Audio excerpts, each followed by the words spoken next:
ভারতবর্ষ তথা পশ্চিমবাংলায় যে সম্পত্তি আছে, যে অ্যাসেট আছে, যদি ঠিকঠাক ব্যবহার করা যায় কাল থেকে আমাদের রাজ্যের যারা সরকারি কর্মচারী আছে তাদের কেন্দ্রীয় সমাহারে দিয়ে দেওয়া যায়, দেওয়ার মানসিকতা রাখতে হবে। মমতা ব্যানার্জি বলছেন নাই নাই নাই, আমার হাতে দায়িত্ব তুলে দিক সমাজের জন্য।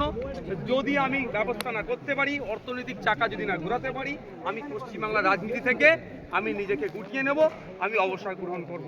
মমতা ব্যানার্জি আমাকে নিয়ে তো অনেক মাথা ব্যথা, আমাদের প্রোগ্রাম আটকানোর জন্য এজির মতো পোস্টকে বারবার সওয়াল করতে হচ্ছে, তাহলে ওনার মাথা ব্যথা অনেক কমে যাবে। তাই অর্থ আছে না আছে সে দেখিয়ে দেওয়ার জায়গা আমাদের আছে, আমাদের হাতে দায়িত্ব তুলে দিক। মমতা ব্যানার্জিকে সরাসরি আপনারা প্রশ্ন করুন, নওশাদ সিদ্দিকী একজন বিধায়ক, তার হাতে যদি দায়িত্ব অর্থ দপ্তর তুলে দেয়, আগামী 6 মাসের মধ্যে পশ্চিমবাংলার অর্থনৈতিক চাকা ঘুরতে হয় দেখিয়ে দেবো। ডায়মন্ড হারবারে কি আপনি দাঁড়াচ্ছেন? আছে তাদের ভোট ব্যাংকে সুরক্ষিত করার চেষ্টা করছে। আর তথাকথিত কিছু রাজনৈতিক দলেরা তথাকথিতভাবে রাম মন্দিরের বিরোধিতা করে একটা অংশের ভোটকে পকেটে রাখার চেষ্টা করছে, যার নাম এই সংহতি মিছিল এই জায়গাগুলো করছে। আমরা তো ভুলে যাচ্ছি না 1992-এ বাবরি মসজিদ শহীদ হয়েছিল, 1998, 99, 2001, 2002, 2004-এ বিজেপির সাথে তৃণমূলের কত ভালো সম্পর্ক ছিল। আজকে সংহতি মিছিল করছে, তো এটা শুধুমাত্র ভোট নেওয়ার নাটক। যদি ভোটের না প্রয়োজন হতো, দেখতে রাম মন্দির উদ্বোধনে এই মমতা ব্যানার্জি প্রথম সারিতে থাকছে। ডায়মন্ড হারবারটাকেই কেন বেছে নিয়েছেন লোকসভা ইলেকশনের জন্য?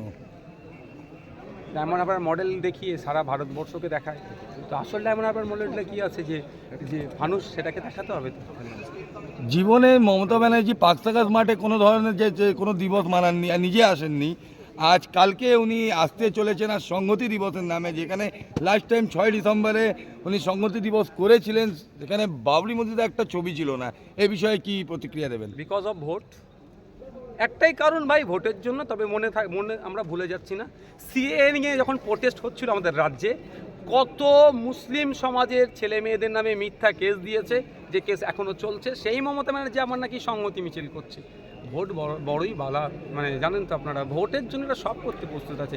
আবার এই ভোটের থেকে যদি অন্য কোনো ভোটের প্রয়োজন হতো, তাহলে দেখতেন রাম মন্দির উদ্বোধনের প্রথম সারিতে মমতা ব্যানার্জি হাজির থাকতেন। Thank you.